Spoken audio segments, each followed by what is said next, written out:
What's up, guys? Welcome back to a brand new episode. I'm your host, Disco, and today we're going to be talking about the 2023 elections and the 2024 elections. First off, before I begin, I am deeply sorry for such a late video. I've been incredibly busy with schoolwork. I was off. I was off. I was off on vacation. I went to Miami and tried to go to the Cayman Islands, but the ship wouldn't let us go there. And yeah, my deepest apologies. I do plan to get out new videos. They are going to be a bit hard to get out because as we approach the middle of January, we are going into exam times, and that time of the year, I need to get going. I need to make sure I get those A's.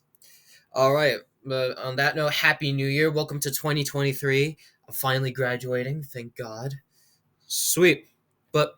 But 2023 is not going to be all about graduating. Once I start university, we're going to be talking about the 2023 elections. What is up for 2023? Well, there's three governor elections. There's one in Kentucky, one in Mississippi, and one in Louisiana. Now, we know for and what about in legislative? Well, in legislative, where there's eight chambers, there's the Louisiana State Senate and Louisiana State House of Representatives, Mississippi's Senate and House of Representatives, New Jersey's Senate and House General Assembly, Virginia's Senate and House of Delegates. They call them many names for some reason, but yeah. But why are these elections so important? Well, for 2023, Louisiana's incumbent, as we know of, right? We know back in people. I gotta not do that. But let's go to the governor elections. That Louisiana is actually, as you know, a solid red state, but it actually elected a Democratic governor. Back in 2015, times where Democrats should have been performing terribly because they had Barack Obama during the ticket, so that would already put the Democrats in a bad position. John Edwards actually won the governorship. John Bell Edwards, my apologies, actually won the governorship.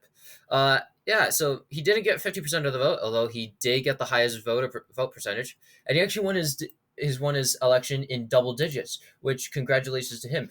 But he had a bit of an uphill battle to climb the next year, his next election, because Donald Trump was in power, and Louisiana in past presidential elections. Let's just go back to 2000. Went to Bush by 7. Went to Bush again by 14. Went to McCain by 18. This is actually explainable why such a big vote decrease, because of like how Hurricane Katrina happened. How a bunch of the people moved out, and a bunch of those were people that tended to vote blue. 17 19 points for Trump, and then 18 for Trump again. So it is reliably red, and they only have one Democrat, and they haven't voted for a Democratic senator since 2008. So yeah, that's pretty good. And then 2015, the runoff actually had an increase. So this is 2015, but now we go into 2019. Eddie Rispun, a businessman, I actually remember watching the results of this. He tried to get rid of him and tried to take his seat, but Governor Edwards narrowly defeated him, making runs in the upper regions of Louisiana. This specific region right here is incredibly there's rural and suburban areas, so that would put him in a good spot. And then other regions include this region here and this region here, the suburbs of New Orleans and a bit more rural areas. But yeah, he's term limited, and so he's got to bounce. But like I said, Louisiana is a reliably red state, so who's gonna take over? Well, who the only the only Democrat that has formally that had these are the potential ones: Mayor of New Orleans, Latoya Central, Litcham, but these are the candidates. Former lieutenant governor. Ooh, wait a minute. Okay, I was about to say, it was like he was the lieutenant governor, so I say the best person based off this list would be Mitchell,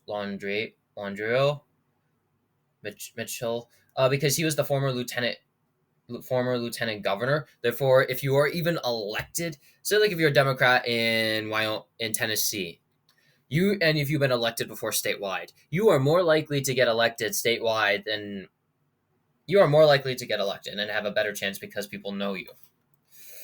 Republicans, Jeff Landry, who declared it Louisiana's attorney general, he will, if nobody else says yes to it, he will most likely win the primary and be fine. But all in all, yeah, I got nothing to do with that. Mississippi, I'm gonna move on to Mississippi while this is loading. Mississippi hasn't had like a very very competitive governorship. I mean, the last one was really really competitive. Ignore the flag. This flag is stupid and can go f off. And sorry, what happened to Mississippi? Honestly, it just squished like a sandwich. It's like if Mississippi said, "I am going to eat more of my food." Let's fix that. Oh wait, it can't be fixed. Yeah, it is. Okay, so we'll talk about 2015. Phil Bryant. And now, I do not know the electoral system in Mississippi, although it looks more skewed for Republicans. But it looks like, as you know, Mississippi is a very solid is a very solid state. Even though Biden got 40% of the vote there, and Obama winning like 43% of the vote there. Romney only winning it by 11.5 points. Trump won it by 17 and again by 16. And has not elected a Democratic representative since 2008, the top of my memory. But they did have a competitive governor's race in 2019. Why though? Mainly because they gotta eat. They mainly gotta find some fruits, but they have to grow more fruits. I don't know what happened here. There it is. Jim Hood, he was the former attorney general. He was constantly elected. He was actually elected back in like 2014, I believe. Um, but he was like overwhelmingly reelected as attorney general. Attorney general, did I get that right? Yep, attorney general. And so he had a chance against Tate Reeves, who was trying to become the next governor of Mississippi. Mississippi had term limits, therefore Governor Phil Bryant was ineligible to run again. So I do not see this being very, very competitive. I just see this as a solid Republican since there's an incumbent.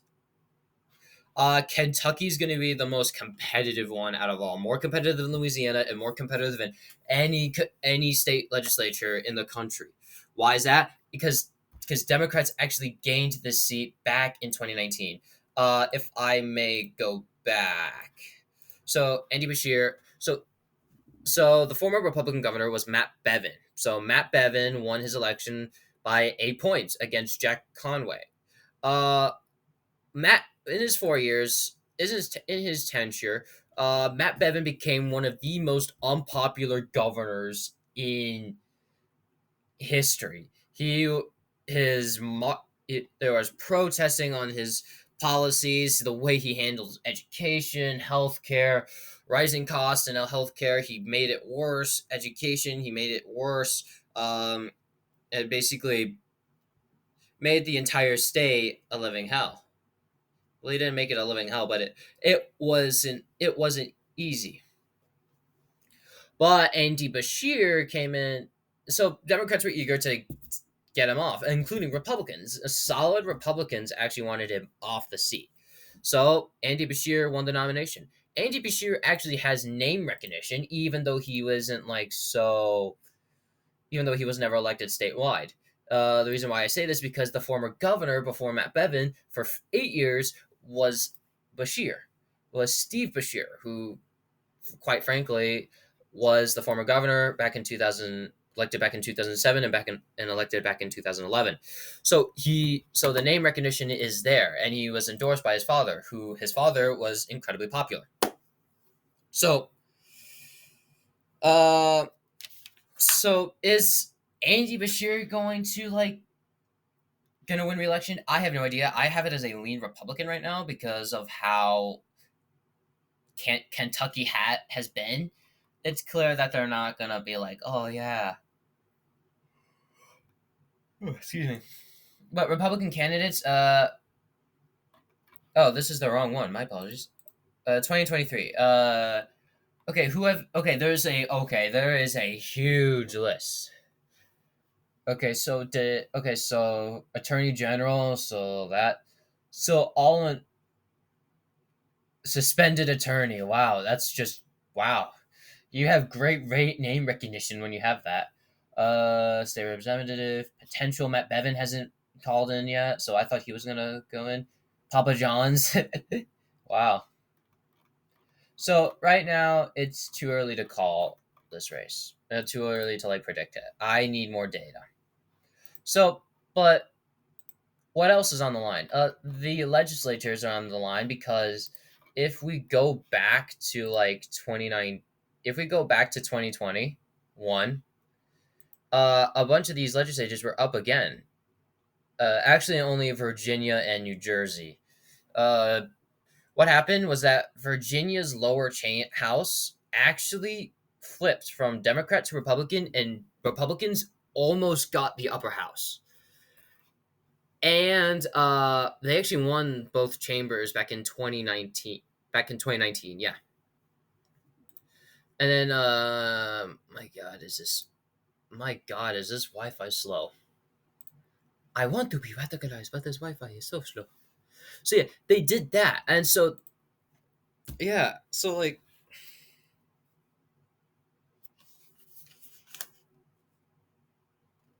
but what about this? So if Democrats have a good enough year like they did in 2022, where they picked up 4 chambers, they got both chambers in Michigan, my home state. They got the upper house in Minnesota, and they got the lower house in Pennsylvania, narrowly, although they might lose it again.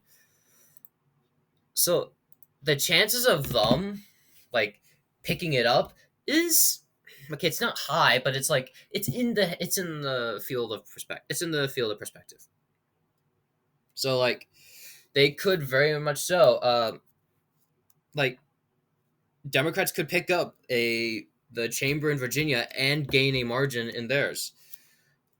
And so, but Republicans are going to try and keep them. And yeah. But Republicans are going to try and keep them, and they're going to try and do it again. So, which ones do I think Democrats have the best chance at picking up seats?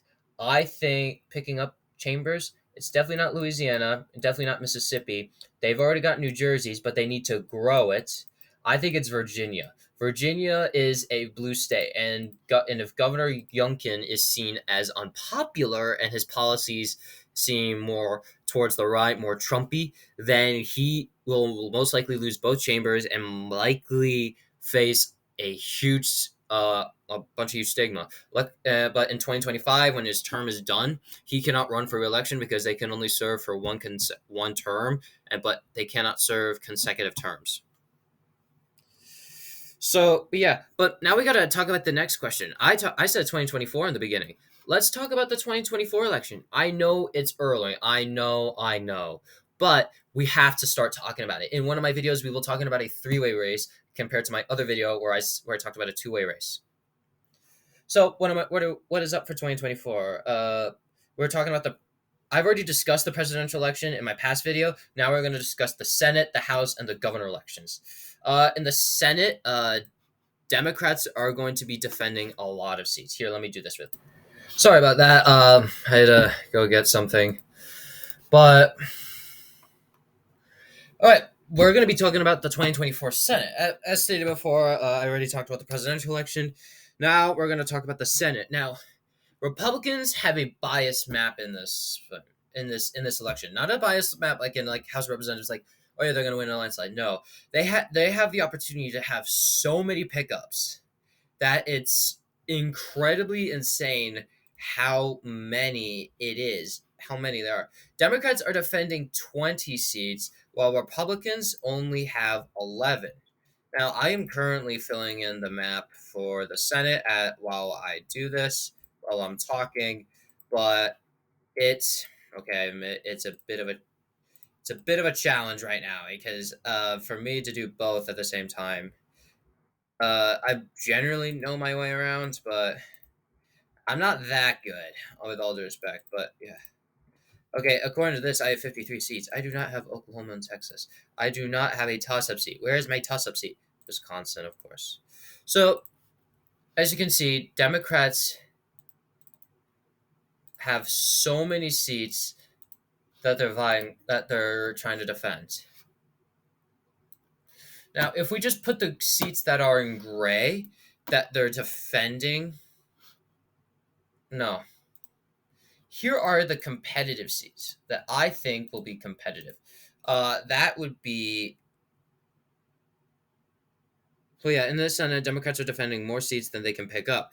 I see a lot of them up: Maine, New York, New Jersey, Pennsylvania, Virginia, West Virginia, especially, Ohio, Michigan, Wisconsin, Montana, Arizona, and Nevada.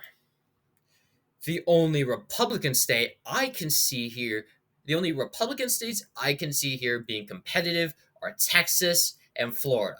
I know me saying Florida is crazy and outright back, like, um, maybe a bit like controversial, but in the end of the day, though, this is my prediction. I say, but just imagine for a second though that Republicans gained all of these seats right here. What would the end result be?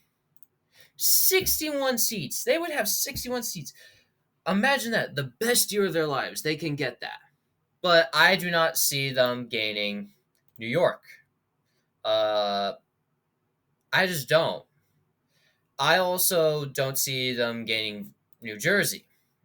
Okay, if New Jersey isn't going to be solid. Let's be clear. Let's put back the seats the way they were.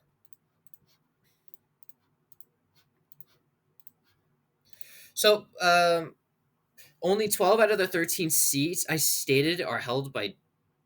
Oh yeah, Texas. I deemed as competitive. My apologies, but yeah, 12 of those. But the seats I just stated are competitive. Why so? Well, because either Republicans or Democrats have won in the state before. Texas was so close last time, so that's why I put it there. West Virginia is the only state where I see Republicans gaining a seat. I mean, it's just making sense. The only seat I can see Democrats gaining is almost nowhere. I mean, there's a chance, but it's going to be difficult. Definitely, Arizona is going to be one of the most difficult ones because it's an independent. It's held by Kirsten Sinema, the most independents of independents. Uh, I also know Bernie Sanders and Agnes King are independents, but they caucus with the Democratic Party. Kirsten Sinema, for the record, does caucus with the Democratic Party, but in the end, she's not much of a Democrat. So for governor elections, people, yeah, I mean, yeah. So for like governor elections, right now the following governorships are for elections: Washington, Montana, Utah, North Dakota, Missouri, Indiana, West Virginia, North Dakota, Delaware, Vermont, New Hampshire, and New Hampshire. Uh, which of these are competitive, or I can see possibly competitive? That'd be Washington, Montana, North Carolina, possibly Vermont, and New Hampshire. But why so? Well, North Carolina's incumbent is term limited, so I could see current I know there's like a triplex in there, so maybe the lieutenant governor. West Virginia's governor is going to be term limited, but who cares? Who gives a care? So there aren't a lot of governorships, but why did I say? But say like Washington State, the incumbent is going for their fourth term, but he's always had like an uphill battle to climb. I mean, like let's take, uh, was he elected back in? Okay, so Inslee was elected back in 2012. He was. Hold on, give me a second. All right, back to where I was. Sorry. Talking about Washington State. Ah, yes. Inslee was back. It was elected back in 2012. Not the greatest year for Democrats, but also not the worst year. They've had worse, which is shocking. I mean, they still got Montana somehow.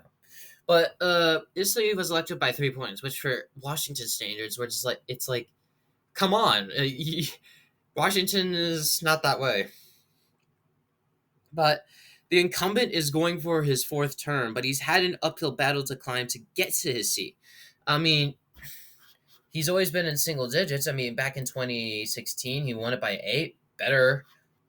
He won again with 13, although he was expected to get like well over 20 for the 2020 election, but he didn't. But well, this is his first double-digit victory win. Considering how Washington can swing to the right sometimes, it is possible for a competitive governor election. Montana, as seen before, as you saw before, they elected Democratic governors before. I mean, I know in 2008, look at this margin. This is a Democratic governor reelected for a second term. That is a huge margin. That is 33 points. Look at all that blue. I mean, when was the last time a Republican governor was elected during that time frame? Oh, wow. That was the first time a Republican governor back in 2020. In 20 years, that was the first time. Sorry, I'm drinking some water. I'm really thirsty. But yeah, Montana has seen Democratic governors, they've seen Democratic senators, Democratic legislative chambers, but they have not seen a Democrat elected as a president, or I mean voted as. So we could see that. I just stayed in North Carolina. But yeah. Well, a bunch of these races are the ones I just stated. It's a bit too early to call and a bit too early to say anything.